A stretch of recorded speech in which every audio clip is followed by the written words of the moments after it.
Premièrement, j'ai le goût de vous souhaiter la bienvenue puis de vous dire merci. Merci de vous être inscrits en grand nombre à notre atelier sur l'enseignement explicite et les 4 dimensions de la lecture. Pour commencer, je vais me présenter. Je m'appelle Marie-Ève Goulet, je suis conseillère pédagogique en adaptation scolaire au Centre d'éducation des adultes La Relance, du Centre de services scolaires des Hautes-Rivières, et je vais laisser ma collègue se présenter. Oui, moi, c'est Valérie Nadeau-Millette et je suis enseignante aussi au même endroit où Marie-Ève travaille, donc à La Relance à Saint-Jean. J'enseigne le français FBC et FBD. Donc, dans le cadre de l'atelier aujourd'hui, on va vous présenter le matériel, une partie en fait du matériel que Valérie et moi avons élaboré. On a travaillé sur des ateliers d'enseignement explicite visant à développer la compétence de nos élèves en lien avec les 4 dimensions de la lecture. Mais aujourd'hui, on va cibler spécifiquement, on va vous montrer plus spécifiquement les ateliers qui portent sur la dimension de l'interprétation. Pourquoi cette dimension-là? C'est qu'en fait, ce sont 2 ateliers qu'on a montés, mais aussi qu'on a testés auprès des élèves. Donc, on trouvait ça plus pertinent de vous montrer là, du matériel déjà testé parce qu'on va pouvoir vous parler des retours qu'on a eus suite à ça. Puis aussi, c'est sûr que le fait de présenter cet atelier-là durant la JPM, on trouvait que c'était une belle occasion parce que là, on a plein de belles têtes avec nous aujourd'hui. Donc, on s'est lancé, c'était un premier essai, mais je pense que, je trouve que moi, croyons que les suggestions d'amélioration sont définitivement les bienvenues, puis on peut construire ensemble là, pour développer la suite, bien évidemment. Et pas de souci, aussi, j'en profite tout de suite pour vous dire que le matériel que vous allez voir aujourd'hui, que ce soit le PowerPoint de la présentation ou les ateliers, l'intégralité des ateliers, vont vous être acheminés. Donc, pas de souci à ce niveau-là. Donc, on se lance. Pour commencer, en fait, où est-ce que d'où ce projet-là? Ça a été quoi le point de départ finalement de cet atelier-là? C'est qu'en fait, en 2019, Valérie et moi avons participé à une formation régionale sur l'enseignement explicite qui était donnée par Mylène Goulet, Laurent Demers, François Prévost-Lagacé et Martin Hébert. Et dans le cadre de cette formation-là, on s'est fait proposer un défi qui était de construire une séquence d'enseignement explicite. Donc, quand Valérie et moi sommes revenus de cette présentation-là, puis qu'on a brainstormé ensemble, on s'est dit, c'est ça, Valérie étant une enseignante de français, Valérie relevait chez ses élèves qui présentaient une difficulté à annoter un texte, analyser un texte au regard des 4 dimensions de la lecture et aussi avait de la difficulté à répondre aux différentes questions. Donc, on s'est dit que ça serait pertinent de faire élaborer du matériel basé sur l'enseignement explicite sur ces aspects-là pour développer ces compétences-là. Et là, je me permets de revenir un petit peu en arrière parce qu'il y a quelque chose que je ne vous ai pas mentionné en début de présentation. Si jamais vous avez des questions, on va se réserver un moment à la fin de la présentation pour y répondre. Dans le cas où vous jugez que la question doit vraiment être répondue là, sur le champ pour vous permettre de bien suivre le cours de notre présentation, n'hésitez pas, là, on s'assurera d'y répondre en cours de route.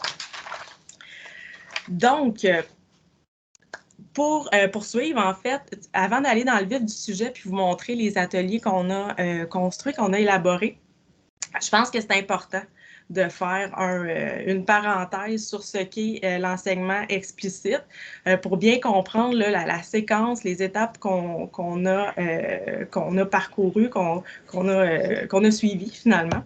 Donc, en fait, l'enseignement explicite, c'est une approche pédagogique qui a été démontrée comme étant efficace par plusieurs recherches et qui est utile auprès de tout type d'élèves, mais certaines recherches tentent à démontrer que cette approche-là est particulièrement intéressante auprès d'élèves qui présentent des difficultés de lecture.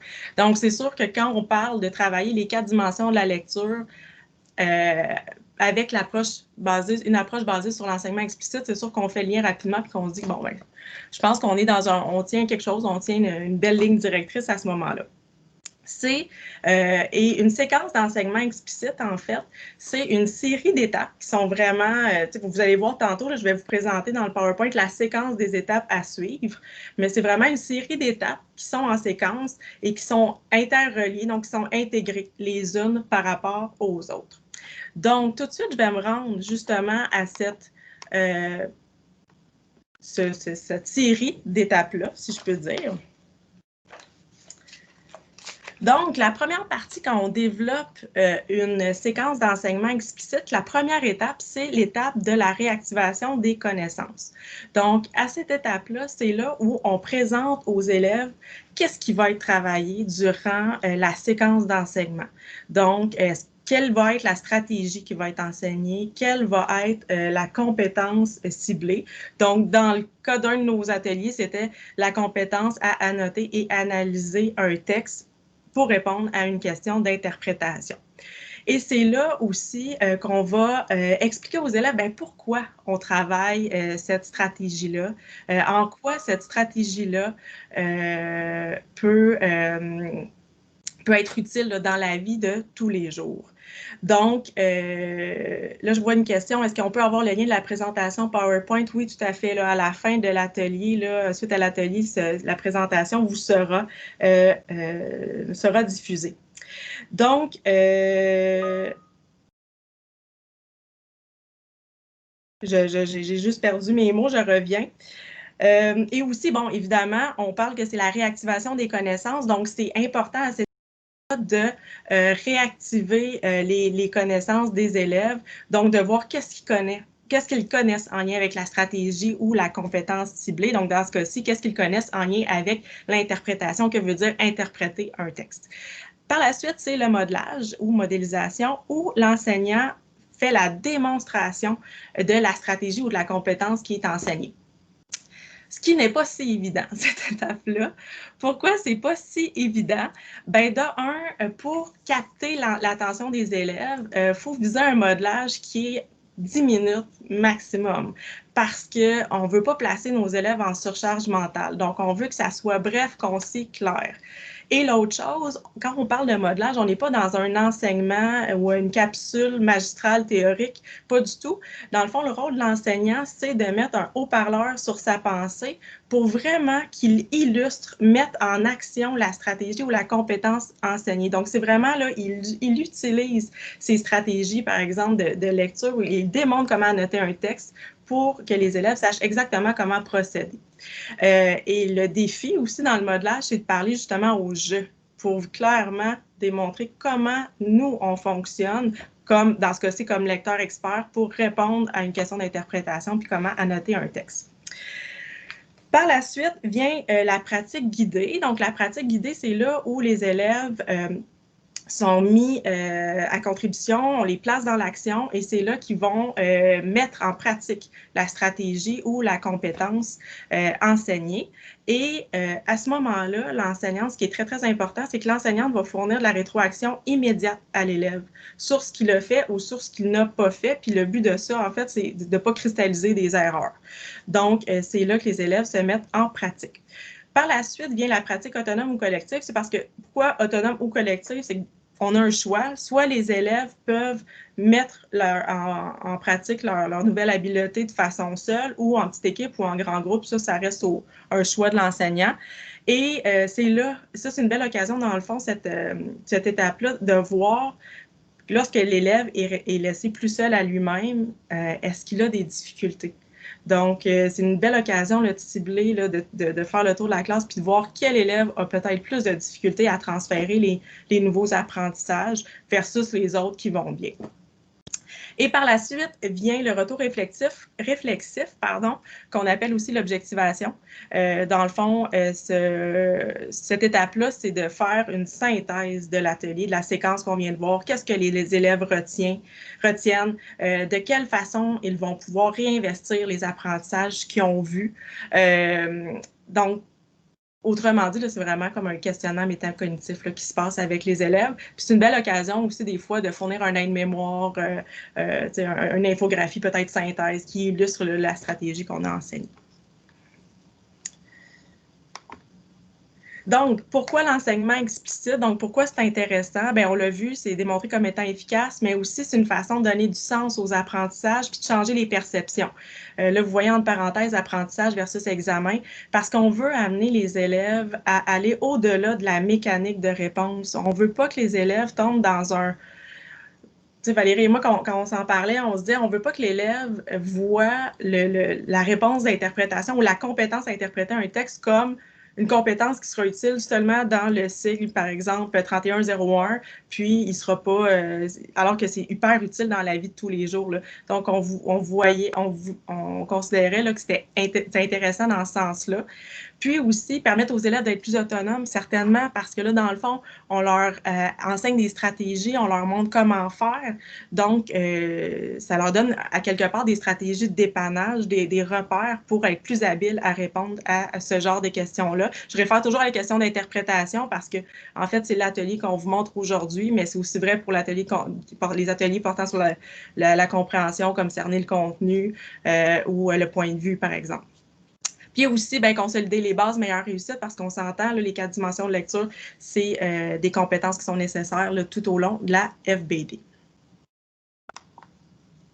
Donc, je vais laisser la parole à ma collègue Valérie. Vous m'avez assez vu. Oui, donc moi, je vais continuer avec la structure des ateliers. Je vais juste baisser mon son un petit peu.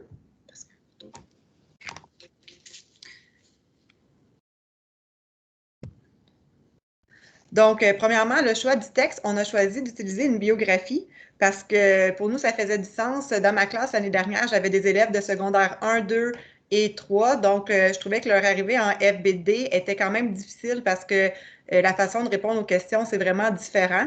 Donc, la biographie, c'est un des types de textes qui est traité dans le 3101, donc dans le premier cahier de secondaire 3 en FBD, puis dans le premier cahier où on sépare vraiment les 4 dimensions de la lecture. Donc, c'est pour ça qu'on a fait le choix d'utiliser une biographie.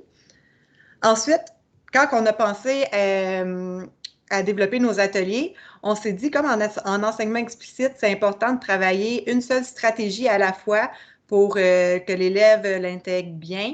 On a choisi de séparer nos interventions, nos ateliers en 2 volets. Donc, à chaque question, par exemple, si on travaillait la compétence compréhension, cerner le contenu, autant que l'interprétation ou la réaction, ce qu'on voulait faire, c'était que, premièrement, on fait un atelier sur la prise de connaissance du texte, l'analyse et l'annotation du texte. Donc, ça se faisait en un premier volet. On faisait ça avec les élèves en un seul atelier. Ensuite, un peu plus tard, on revenait à un autre moment de la semaine ou la semaine suivante avec le deuxième volet de l'atelier qui était d'organiser et d'élaborer la réponse à la question ciblée. Donc, c'est ça pour les 2 volets. Donc, à chaque nouvelle dimension, on avait besoin de 2 ateliers pour répondre correctement à une question complète. Donc, ce qu'on va faire aujourd'hui, comme Marie-Ève l'a déjà mentionné, c'est qu'on va vous présenter nos 2 ateliers d'interprétation qu'on a déjà vécu avec les élèves l'année dernière. Ici, ce que vous voyez sur la photo, c'est notre matériel qu'on utilise lors d'un atelier. Ça a l'air beaucoup comme ça, mais c'est quand même assez simple. Puis, ce que je vous explique présentement, ça va être aussi dans toutes les planifications d'ateliers que vous allez recevoir à la suite de notre présentation. Là, on va faire un gros dossier, là, puis on va vous transmettre tout notre matériel. Donc, sur l'image, ce que vous voyez, c'est notre matériel pour le premier atelier. Donc, on utilisait une présentation PowerPoint qu'on présentait sur le TNI. Et on était aussi allé chercher une grosse toile blanche avec un projecteur pour diffuser le texte ou la question au besoin là, portant sur le texte là, que je vous ai envoyé par courriel, justement, que vous avez lu probablement. Donc, on servait de la toile pour présenter le texte pour que l'élève ait ait un visuel finalement sur ce qu'on faisait. Ensuite de cela, pour le premier atelier, on utilisait aussi une copie du texte biographique sur la vie d'Étienne Boulay que les élèves avaient en main. Pour le deuxième atelier, le matériel était sensiblement le même, donc les élèves arrivaient en classe, il y avait la même présentation. Puis en plus de ça, on leur donnait une copie d'une réponse à compléter parce que le deuxième atelier portait sur composer la réponse finalement à une question d'interprétation. Puis à la fin de l'atelier, on leur remettait aussi une copie d'un exemple d'une réponse complète. Donc c'est ce qui fait le tour pour notre matériel, mais comme je vous l'ai déjà indiqué, tout ça, c'est déjà indiqué très clairement sur nos planifications que vous allez recevoir. Donc, Marie-Ève, je te laisse la parole pour le début de l'atelier 1. C'est bon, merci Valérie. Donc, on rentre dans le vif du sujet. On rentre dans notre premier atelier qu'on a fait avec les élèves. Donc, comment interpréter un texte. Là, vous allez noter que le fond de notre diaporama a changé.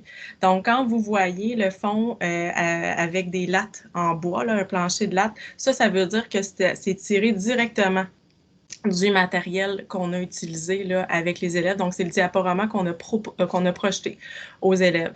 Ceci dit, là, dans notre présentation d'aujourd'hui, on n'a pas l'intégralité de l'atelier par souci de faire une synthèse de tout ça, mais ça aussi, là, vous allez avoir l'intégralité dans les documents qu'on va vous envoyer. Donc, en fait, comme le disait Valérie, là, ça, c'était projeté sur le TNI alors que le texte était en appui pour débuter l'atelier. Donc là, comme on disait au début de l'atelier, on a utilisé une approche d'enseignement explicite. Donc, la première étape était la réactivation des connaissances. Donc, pour la réactivation des connaissances, je disais tout à l'heure que, c'est important de nommer aux élèves qu'est-ce qu'on va travailler. Donc, évidemment, là, ça leur a été nommé qu'on allait travailler là, la stratégie qui consistait à analyser et à noter un texte là, pour éventuellement répondre à une question d'interprétation. Et pour s'assurer, dans le fond, de réactiver leurs connaissances en lien avec l'interprétation, la première chose qu'on a faite avec eux, c'est de leur poser la question. Pour vous, qu'est-ce que ça veut dire interpréter? Donc là, on recueillait leur idée, leur perception, leur savoir sur le sujet. Et là, par la suite, on leur a présenté cette infographie-là qu'on trouve assez parlante parce que, bon, ça montre bien là, que l'interprétation, pour bien interpréter un texte, on doit aller, contrairement à la compréhension, au-delà du contenu explicite, on doit aller chercher notamment de l'information implicite, faire des liens. Donc, ça implique, oui, les droits du texte, mais aussi les droits du lecteur. Donc, ça, on trouvait ça intéressant de leur présenter. Et par la suite, pour qu'ils puissent faire des liens avec des questions auxquelles ils ont peut-être été déjà confrontés dans leur cycle antérieur, parce que, tu sais, bien qu'on disait qu'on prenait le texte biographique, il y en a des élèves qui pouvaient être plus loin dans leur parcours. Donc, ce qu'on leur présentait, en fait, c'était des exemples de questions auxquelles ils pourraient être confrontés dans leur cycle actuel ou leur cycle à venir. Donc, questions se répondant par oui ou non. Donc, un exemple de question d'interprétation pourrait être, selon vous, cette publicité peut-elle amener les gens à changer leur comportement, justifier votre réponse? Et il y a les questions ne se répondant pas par oui ou non. Donc, selon vous, pourquoi Mylène Paquette a eu l'envie d'écrire une lettre à la mère? Justifiez votre réponse. Et déjà, à cette étape-là, on les pistait on s'est comme permis finalement de les pister sur une stratégie qui était que quand il est question de formuler une question d'interprétation, c'est important et même pertinent là, de partir des mots de la question pour formuler sa réponse. Comme ça, on s'assure d'y répondre directement et on évite là, les chances de divaguer. Et par la suite, autre stratégie qu'on leur donnait, c'est parce qu'on savait qu'on allait devoir interpréter le texte, que ça s'en venait, on leur donnait des phrases clés pour faciliter l'interprétation. Donc, quand on lit un texte, ça peut être utile de dire, bon, est-ce que j'en comprends? Ce que je comprends de ce passage-là, c'est, j'en déduis que je pense que ce passage-là m'amène à croire que. Donc, tu sais, ça permet de faire justement des liens entre l'information explicite, implicite, puis là aussi, l'interprétation, ça fait appel à des repères culturels. Donc, ça permet là, de faire des liens entre tout ça quand on utilise ces petites phrases-clés-là. Et tantôt, je vous disais qu'à l'étape de la réactivation des connaissances, c'est là aussi que c'est pertinent de démontrer aux élèves pourquoi c'est pertinent finalement de savoir interpréter au-delà des cycles de français. Donc là, on a choisi de leur montrer une caricature où on voit le créateur, le fondateur de Facebook qui épie là, un internaute qui surfe sur le site, parce que là, on sait là, tous les algorithmes là, cachés qui existent dans Facebook, là, puis qui servent à collecter de l'information personnelle, à nous proposer entre autres des pubs en lien avec nos recherches et tout. Donc, bref, pour bien comprendre cette caricature-là, il faut faire une interprétation. Donc, pour que les élèves comprennent rapidement un exemple d'interprétation concret, on leur a demandé d'interpréter ce qu'ils comprenaient de cette caricature-là. Donc, par la suite, on rentre dans l'étape du modelage. Donc, le modelage, c'est l'étape où, dans le fond, Valérie a démontré aux élèves comment elle fonctionne quand elle doit répondre à une question d'interprétation, puis comment elle annote un texte. Donc, pour j'ai bégayé, je m'excuse. Je me suis enfargée dans mes mots plutôt.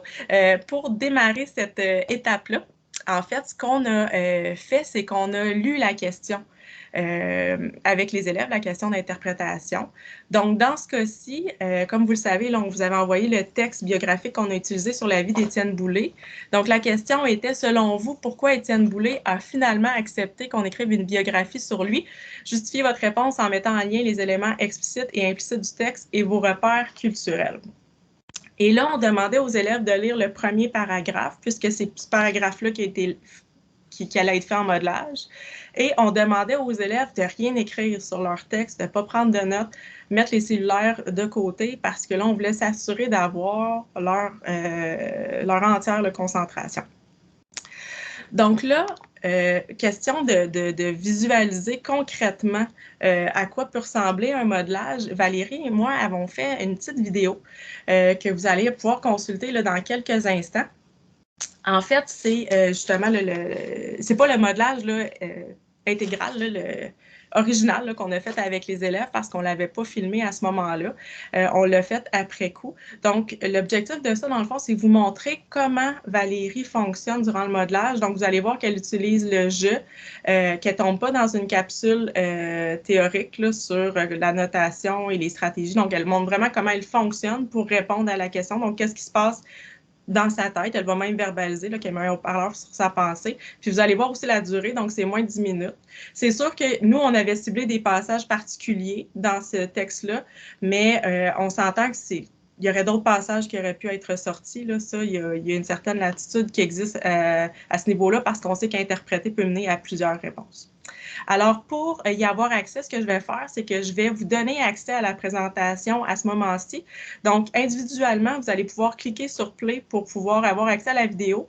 Puis, on se dit, dans 4 minutes, on revient à la présentation. Il va falloir, par contre, que vous montiez un petit peu le son parce que la qualité du son n'est pas parfaite. Donc, je vous donne accès à l'instant. Vous devriez pouvoir cliquer dessus pour écouter la vidéo. Donc, bon visionnement. Florence nous demande quel est le programme utilisé pour l'apparition des annotations. Florence, tu tomberas pas de ta chaise, c'est PowerPoint en fait. On a tout intégré là. Pourquoi on a intégré ça comme ça en fait? C'est sûr que pour vraiment simuler une prise de notes, là, ce qui aurait été l'idéal, ça aurait été une option, en fait, ça aurait été vraiment d'utiliser le TNI, puis de surligner là, pour vraiment simuler une vraie prise de notes. Mais parce qu'on ne voulait pas tomber en surcharge mentale avec toute la manipulation, on s'est dit qu'on y allait pour un PowerPoint là, avec l'apparition des bulles, les animations et tout ça. Puis c'est ça nous a forcé à trouver des nouvelles animations là, qui simulaient peut-être un peu plus là, le surlignement. Là. Alors voilà. Donc là, je vous présente en fait les diapositives qui ont été utilisées par Valérie durant le modelage. Donc, dans le fond, ce que vous voyez, c'est qu'on a utilisé des repères de couleurs. Donc, pour la suite, quand on annotait le texte, on voulait que ça soit facile là, pour les élèves de cibler. On est-tu dans un élément explicite, on est-tu dans un élément plus implicite, dans un repère culturel, puis même on le mettait dans nos bulles là, si on faisait référence à un repère culturel ou à un élément explicite ou implicite. Donc là, vous avez justement l'effet souligné là, qu'on utilisait, puis on mettait dans les bulles là, ce que Valérie se disait dans sa tête là, pour que l'élève garde des traces. Mais c'est sûr que dans une annotation de texte là, à la main, on n'irait pas dans ce détail-là. Là. C'était vraiment dans l'idée de laisser des traces aux élèves. Donc, vous les voyez. Donc, ça, c'est des diapos que vous allez avoir. Donc, par la suite, la pratique guidée. Ben là, la pratique guidée, c'est là où les élèves devaient poursuivre l'interprétation du texte. Donc, pour cet atelier-là, ce qu'on a fait, c'est qu'on a demandé aux élèves, il y en a qui étaient individuels, d'autres qui étaient en petite équipe, de poursuivre la notation du texte. Non, c'est pas vrai, je reviens en arrière. Là, je suis rendue à la pratique autonome, pratique collaborative. Pas vrai. Dans la pratique guidée, en fait, ce qu'on a fait, c'est qu'on a plutôt demandé à des élèves de venir en avant. Donc, les élèves volontaires venaient en avant, mettaient un haut-parleur sur leur pensée et verbalisaient à haute voix, en lisant les paragraphes suivants, quel passage était pertinent selon eux et en quoi ça venait répondre à la question d'interprétation. Donc, pourquoi Étienne Boulay a finalement voulu qu'on écrive une biographie sur lui. Donc, finalement, ce qu'on leur demandait de faire, c'est de reproduire ce que Valérie avait fait, mais en utilisant d'autres paragraphes. Et là, Valérie était là pour rétroagir sur ce que les élèves faisaient ou ne faisaient pas et les questionnait. Puis on utilisait aussi le reste du groupe pour rétroagir, compléter les réponses des élèves. Par la suite, là, je reviens à ce que je disais tantôt, la pratique collaborative, c'est là où les élèves étaient placés soit individuellement ou en équipe, là, au choix, pour poursuivre la notation des textes. Donc, c'est là qu'ils poursuivaient la notation de façon autonome. Et là, moi et Valérie, parce que on était tous les deux là à l'atelier, Valérie animait, moi j'étais là en soutien. Donc, on circulait entre les rangées, puis on donnait du soutien aux élèves là, qui en avaient besoin. Puis c'était là aussi l'occasion pour nous de voir s'il y avait des élèves qui semblaient avoir plus de difficultés à ce niveau-là versus d'autres qui semblaient bien maîtriser la stratégie. Donc, voilà. Et après ça, il y avait le retour réflexif. Donc, retour réflexif, c'est là où on faisait la synthèse de l'atelier. Donc, là, on leur demandait qu'avez-vous appris lors de cet atelier, les stratégies savoir ou autres. Comment allez-vous réinvestir ces compétences dans vos apprentissages futurs en français? Donc, on les questionnait là-dessus. Puis, par la suite, question de finir sur une note un peu plus légère, on leur a présenté une des publicités de l'Auto-Québec. Je ne sais pas si vous vous rappelez, là, le jeune homme qui rentre dans sa maison, qui lance sa casquette, puis plusieurs mètres plus loin, là, la casquette s'accroche par magie là, au crochet. Puis parce qu'il a de la chance cette journée-là, il juge qu'il risque de gagner au 6,49, qu'il a plus de chance, donc il va s'acheter un billet de loto. Donc là, ce qu'on demandait aux élèves, c'est quoi l'inférence qu'on doit faire? Donc, l'interprétation, c'est justement là, que le jeune a jugé qu'il allait avoir plus de chance au 6,49 parce qu'il y a plus de chance aujourd'hui. Puis, on les amenait à se questionner à savoir si ce raisonnement-là était valable ou pas. Donc, on leur mentionnait que de savoir interpréter, entre autres, quand il est question d'un message publicitaire, c'est aussi se permettre de poser sur l'information qui nous est donnée et d'être critique par rapport au message publicitaire, là, puis de prendre du recul et peut-être de ne pas nécessairement se laisser influencer là, par le message qui nous est véhiculé. Alors, voilà. Je passe la parole à Valérie pour qui va présenter le deuxième atelier.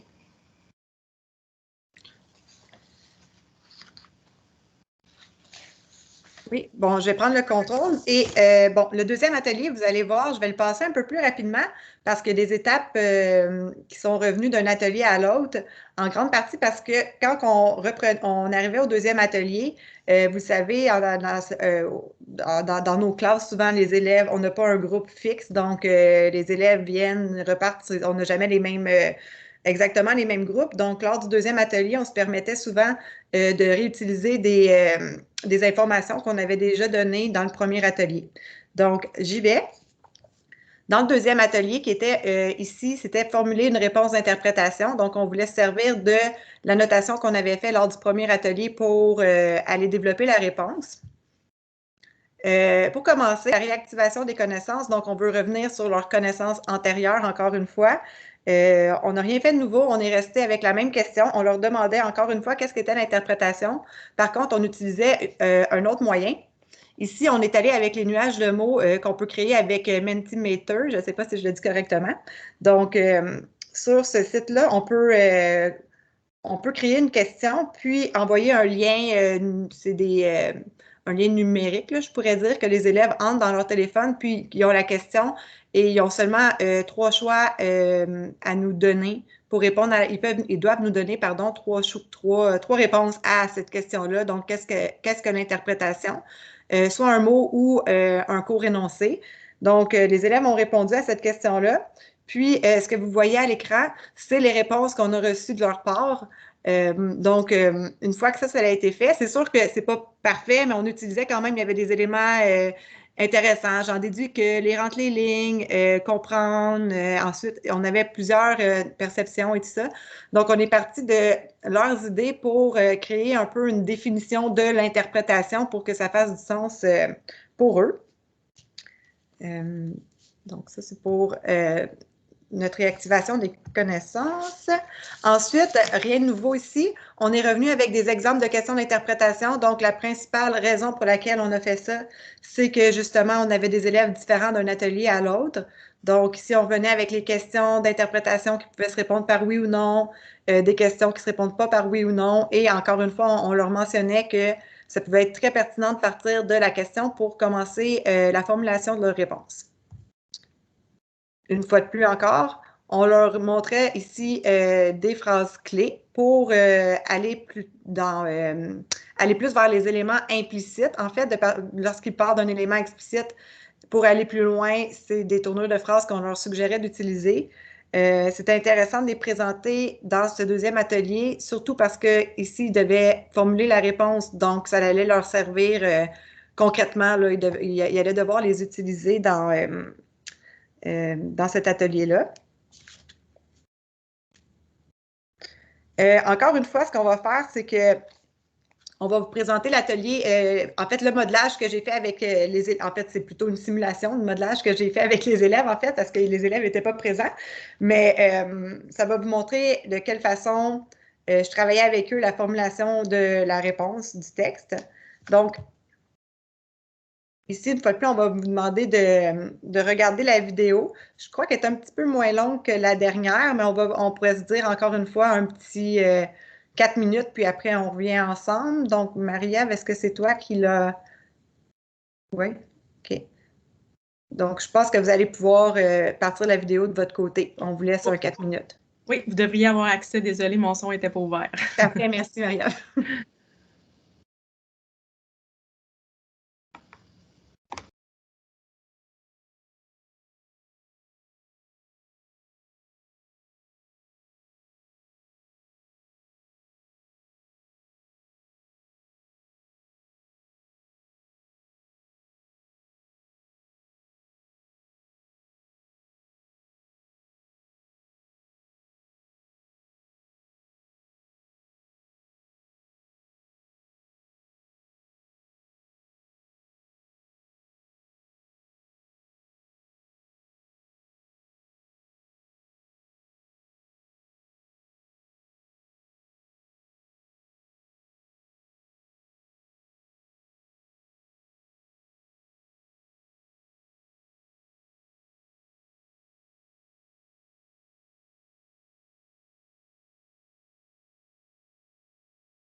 Donc, j'ai écouté la présentation en simultané, donc tout le monde devrait avoir terminé. OK. Donc, parfait. Merci. Je vois que tout le monde semble avoir terminé d'abord le visionnement. Donc, je vais poursuivre. Attends un petit peu. Ici.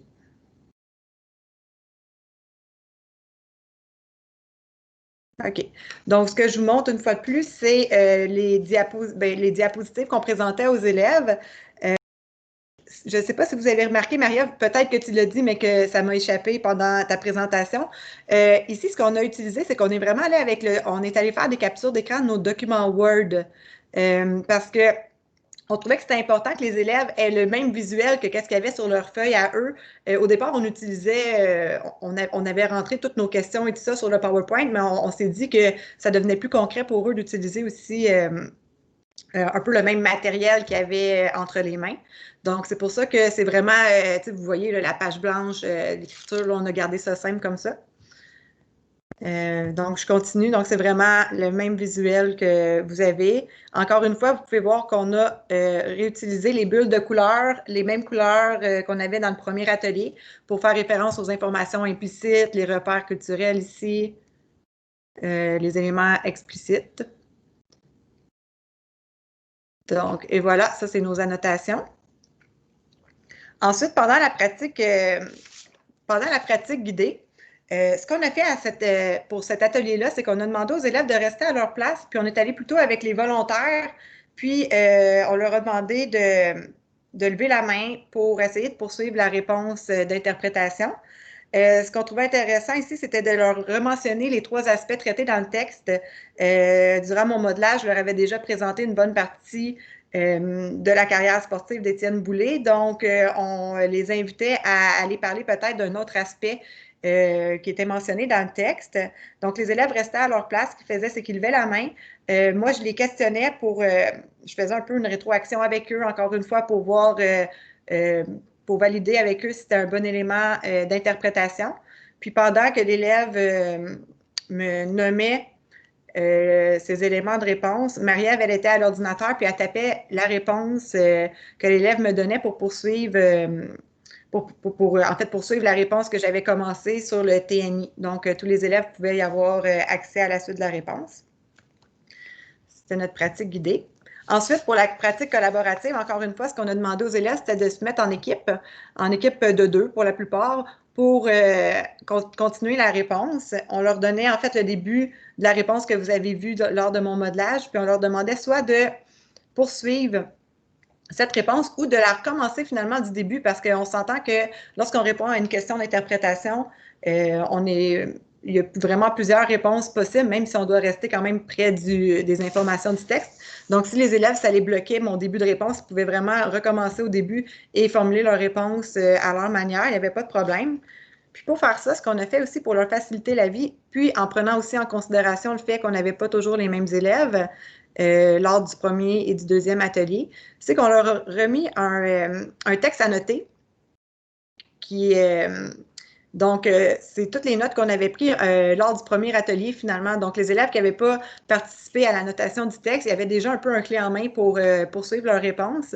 Puis, les élèves, même s'ils avaient déjà participé à l'atelier, c'est sûr que pour eux aussi, là, ça leur faisait un petit peu... ça leur permettait de se souvenir un peu de ce qu'on avait fait précédemment parce qu'on attendait quand même... il y avait quand même un bon laps de temps entre les 2 ateliers. Donc, avec cette page-là, finalement, qu'on leur remettait, les élèves formulaient leurs réponses. Puis, Marie-Ève et moi, on circulait entre les équipes une fois de plus, puis on allait répondre à leurs questionnements, puis on allait lire aussi le début de la réponse pour voir s'ils avaient bien compris ce qu'il y avait à faire, puis pour les guider un petit peu. Puis, une fois que tout ça a été fait, on a demandé aux élèves de prendre la parole puis de nous lire leurs différentes réponses d'interprétation. Donc, tous les élèves, toutes les équipes, en fait, nommaient, en fait, nous verbalisaient leurs réponses d'interprétation, puis on voyait toutes les réponses différentes là, qui pouvaient être données justement à une question comme celle-là. Puis, une fois que tous les élèves nous ont donné leur réponse, nous, on leur donnait aussi un exemple de réponse complète à une question d'interprétation avec le début qu'on a utilisé avec lors du modelage, puis les 3 aspects qu'on disait qu'il était important d'être traités à l'intérieur. Donc, ça, c'était notre pratique collaborative. Puis, une fois de plus, on finissait avec le retour réflexif pour voir leur compréhension générale suite à l'atelier. Donc, on leur demandait qu'est-ce que vous avez appris lors de cet atelier et qu'est-ce que vous allez faire de différemment lorsque vous serez confronté une prochaine fois à une question d'interprétation. Donc, on demandait ces questions-là aux élèves, puis on leur demandait de nous répondre, soit à tour de rôle ou les volontaires qui avaient des réponses à nous donner. Donc, c'est ce qui termine la présentation de nos 2 ateliers.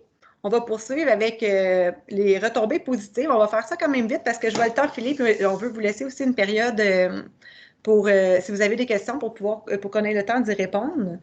Donc, premièrement, pour ce qui est des retombées positives suite à ces 2 ateliers-là, ce qu'on a remarqué, c'est que les commentaires des élèves étaient super positifs, finalement. Donc, la plupart des élèves, ce qu'ils nous ont dit, c'est qu'il y a une élève qui a levé sa main puis qui nous a dit « Moi, je veux vraiment la pertinence d'annoter le texte grâce au modelage que tu viens de faire. » Elle dit « J'ai jamais fait ça. » Ou des fois, les profs me disaient « Prends un surligneur puis va surligner dans ton texte. » Puis, cette élève-là, elle ne voyait pas le sens, elle ne comprenait pas pourquoi qu'elle devait annoter son texte. Mais là, finalement, ça lui a donné vraiment « Ah, je comprends, tu annotes ça pour en venir à l'utiliser de cette façon-là. » Donc, ça faisait du sens pour elle. Puis là, on a vu qu'elle avait un désir de se mettre en action puis d'utiliser cette stratégie-là, finalement, lors de la lecture d'un prochain texte. Ensuite, on a remarqué aussi qu'il y a une élève, qu'est-ce qu'elle nous a dit? C'était qu'elle faisait le lien avec ses difficultés à répondre à une question d'interprétation et sa dynamique personnelle. Donc, cette personne-là, elle nous disait que, reprends-moi Marie-Ève, si je me trompe, là, je sais que c'est toi qui l'avais cet élément-là, là. Mais cette élève-là, qu'est-ce qu'elle nous disait? C'est qu'elle, dans la vie de tous les jours, est du genre à être quand même assez réservée, puis à ne pas parler beaucoup d'elle-même. Donc, qu'elle ne s'exprime pas facilement. Puis, elle a remarqué que le fait d'être comme ça dans la vie, ça faisait que lorsqu'elle venait à répondre, lorsqu'elle devait répondre à une question d'interprétation comme celle-là, elle avait de la misère d'aller plus loin que les éléments explicites. Donc, elle restait centrée surtout sur ce qu'il y avait directement dans le texte pour ne pas aller creuser trop loin. Puis, elle faisait le lien entre ça, puis justement, comment qu'elle était dans la vie de tous les jours. Donc, on trouvait ça intéressant comme commentaire quand même. Ensuite, tous les élèves, en fait, suite à la réponse finale qu'ils ont donnée à la question d'interprétation, le constat général, ça a été qu'ils étaient contents de voir qu'il y avait vraiment plusieurs réponses qui étaient possibles, puis que les réponses étaient bonnes. Donc, on dirait que ça leur a donné un peu une certaine confiance, puis qu'ils se sont dit, bon, ben, quand je vais répondre à une question d'interprétation, il n'y a pas seulement une seule réponse possible, donc je peux me permettre d'aller un peu plus loin dans ma réponse. Donc, je pense que ça les a vraiment aidés pour ça. Puis aussi, j'ai remarqué, suite aux ateliers, que lorsque les élèves venaient me poser des questions, que ce soit sur un autre prétexte de 3101 ou d'un autre sigle, ils faisaient vraiment référence à l'atelier. Puis là, ben, j'ai annoté, j'ai fait de la même façon. Est-ce que tu peux me rappeler quelle technique tu utilisais déjà quand on faisait tel élément? Donc, il y a vraiment eu un réinvestissement de la part des élèves. Puis, c'était super... c'est super pertinent de voir ça suite à l'atelier. Je te laisse poursuivre, Marie-Ève. Oui. Donc là, je vais aborder les réflexions sous-jacentes parce que clairement, c'était, comme je vous mentionnais au début, c'était un essai. Tout n'était pas parfait suite au premier atelier, deuxième atelier non plus, mais on a fait des réajustements d'un atelier à l'autre, puis on va vous les partager. Donc, le premier constat qu'on a fait, c'est que bien qu'on avait ciblé la même période pour les 2 ateliers, le même moment de la semaine, c'était pas les mêmes élèves, comme on disait, qui s'étaient présentés. Donc, il fallait prévoir un moment pour que les élèves se refamiliarisent avec le texte, pour qu'ils partent tous au même point. Et l'autre chose aussi, c'est qu'il fallait prévoir le matériel en conséquence. Et c'est pour ça que Valérie vous mentionnait que pour le deuxième atelier, on avait remis aux nouveaux élèves un texte entièrement annoté. Et entre les 2 ateliers, on a fait un changement aussi parce que lors du premier atelier, les bureaux étaient orientés vers le bureau de l'enseignante et ça se faisait en sorte que les élèves étaient de côté par rapport au TNI. Donc, pour le deuxième atelier, on a orienté les bureaux différemment là, pour que ça soit plus actif. Sinon, Pour la réactivation des connaissances, là, comme on vous disait, on présente l'interprétation, mais on a travaillé sur, entre autres, la compréhension. C'est sûr que d'un atelier à l'autre, on ne voulait pas réutiliser la même séquence là, pour réactiver les connaissances, les mêmes moyens. Donc, on s'est dit que c'était important pour cette étape-là de varier les moyens. Donc, je vous en ai mis quelques-uns. Vous avez vu la caricature pour l'atelier interprétation. Vous avez vu aussi le nuage de mots avec Mentimeter, qui permet beaucoup d'autres choses aussi. Mentimeter, si vous voulez l'expérimenter. Il y a le Kahoot aussi qu'on a essayé. Le quiz, c'est comme un petit quiz là, avec un graphisme intéressant là, avec une roue qui tourne. Là. Fait que ça, c'est bien le fun là, dans Notebook pour réactiver les connaissances. Puis aussi, on a la possibilité d'utiliser le Padlet, qui est une application où les élèves peuvent collaborer au contenu. Puis ça peut être utilisé, oui, dans le cadre de stratégies d'apprentissage ou de situations d'apprentissage, mais aller l'explorer, ça peut être intéressant aussi en début d'année scolaire, quand on prend connaissance avec nos élèves, ça peut être une belle façon de les sonder sur leurs passions, leurs intérêts, d'en savoir plus sur eux. Sinon, pour la partie modelage, le premier atelier, ce qui est arrivé, c'est qu'on est tombé plus dans la structure de la séquence. Donc, c'est comme si on faisait un mini-atelier théorique sur, ben là, on va faire le modelage après une pratique guidée. Donc là, tu sais, on s'est dit, pour le deuxième, on ne rentrera pas là-dedans, on va vraiment modeler, on va rentrer dans le vif du sujet tout de suite. On s'est rendu compte aussi qu'il fallait raccourcir notre modelage, puis qu'un bon moyen pour faire ça, c'était de créer le verbatim. D'ailleurs, dans nos planifications, vous allez voir, il y a un verbatim, justement, de nos modelages pour s'assurer qu'on aborde tout ce qu'on voulait, mais dans un temps qui était intéressant. Et sinon, diminuer le nombre de médiums utilisés. Donc, on mettait tout dans le PowerPoint. Donc, ça nous évitait là, de surfer d'un document à l'autre, puis d'être en surcharge, puis de se mêler, puis de perdre le flow là, de l'atelier avec les élèves.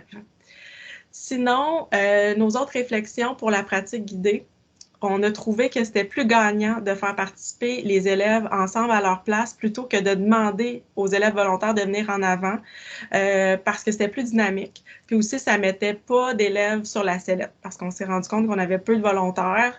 Puis c'était à prévoir, en fait. Là. Puis c'était peut-être moins gênant là, pour les élèves. On avait plus d'interactions. Puis en plus, ben là, dans le contexte de la COVID, c'est sûr que ça fait en sorte que si on fait participer les élèves à leur place, ben ça rend viable ce genre d'atelier-là parce qu'il n'y a pas de manipulation de crayons et tout ça. Puis là, je viens de me rendre compte, Valérie, que je te vole la parole, hein? Fait que je vais te laisser continuer. C'est vraiment pas grave, je te laisse aller, tu faisais bien ça. Hey, je suis désolée. Ben non, mais voyons, il n'y a vraiment pas de problème. Je continue avec la pratique collaborative.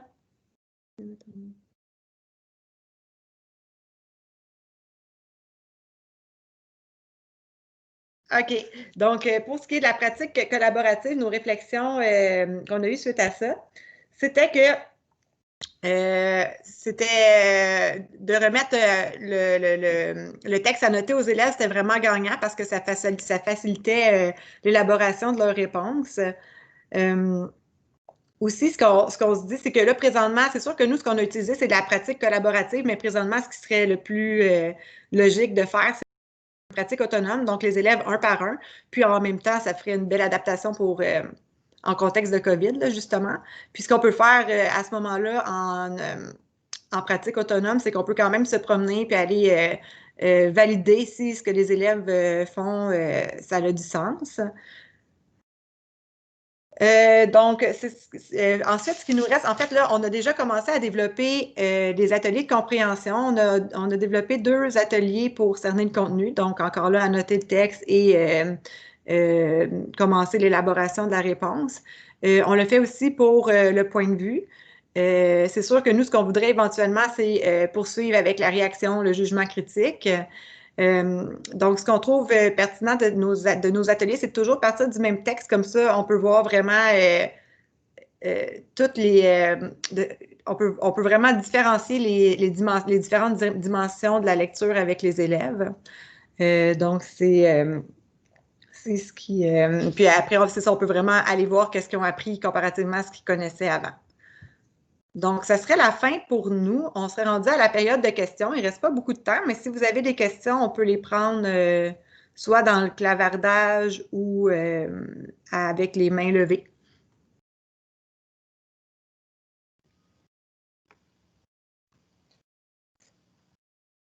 Donc, si je comprends bien, on a une question de Magali. On fait un atelier à la fois analyse et annotation ou rédaction de la réponse. Mais est-ce que c'est mieux de travailler un type de questions à la fois? Je vais juste répondre à la première question, puis je vais te laisser faire le reste, Valérie. Donc, oui, tu as bien compris, Magali, c'est bien un atelier à la fois. Donc, on faisait une première fois, mettons un vendredi après-midi, l'atelier d'interprétation, comment analyser et interpréter un texte. Puis après, par exemple, une semaine ou 2 semaines plus tard, là, on faisait comment répondre à une question d'interprétation. Donc, ça évitait de placer les élèves en surcharge parce qu'en tout, ça prenait un peu plus qu'1 heure, je pense. Oui, ouais, 1 heure et demie environ. Là. À peu près. Fait que ça aurait fait trop sinon. Puis oui, seulement une dimension à la fois. Donc, si on travaillait l'interprétation, on restait là. On n'allait pas travailler non plus la question de compréhension au même moment. On restait vraiment sur vraiment un élément, une stratégie à la fois. Magali, tu as la main levée, je crois. Tu peux prendre la parole. Bonjour. Oui, allô? Oui. Alors, OK, ben merci pour avoir répondu à la question que j'avais écrite. Puis aussi, je me demandais, en temps de COVID maintenant, donc là, nous, on enseigne en formation hybride, là. Donc, moi, mes élèves, c'est en 3, 4, 5, je les vois une fois par semaine, puis le résultat, c'est en cours virtuel, formation à distance sur Teams. Fait que je me demandais, est-ce que ça serait possible, faisable, de faire ce genre d'atelier-là sur Teams?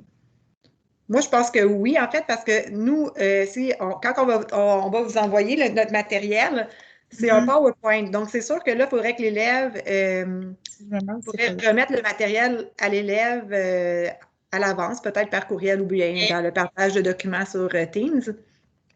Puis après, ben, l'élève a le texte avec lui, puis si tu présentes le PowerPoint, tu peux quand même faire ton modelage, tu vas avoir le même, ça va défiler un peu comme je le faisais dans les vidéos. Donc, je pense vraiment que oui, c'est un atelier qui se donne très bien par Teams.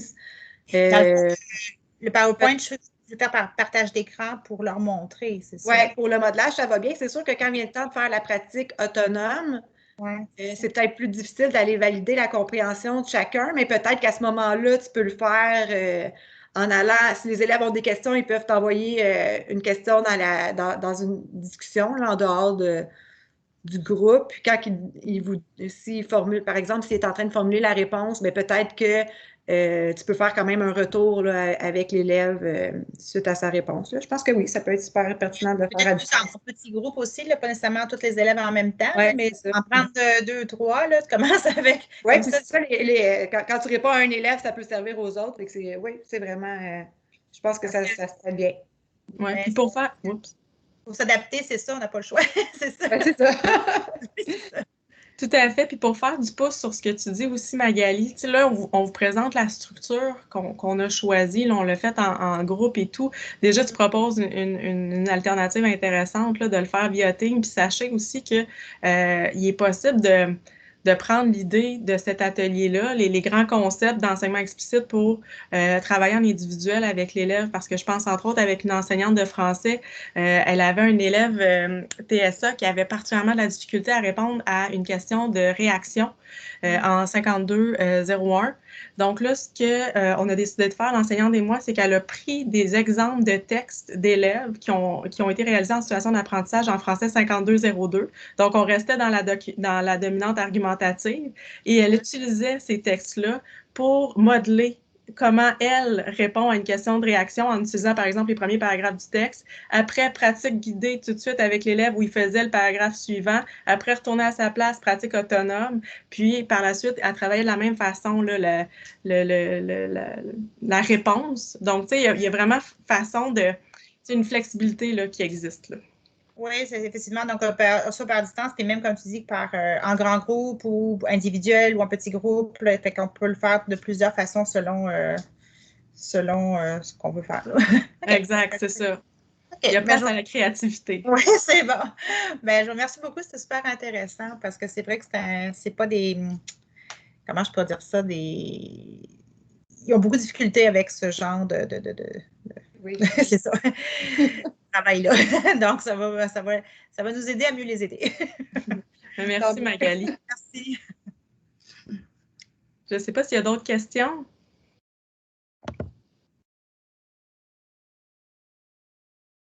Là, je suis en train de me dire que vos ventres gargouillent sûrement. Oui, vas-y, Valérie. Oui, ben, j'allais dire que Frédéric a mis dans les commentaires le formulaire d'appréciation.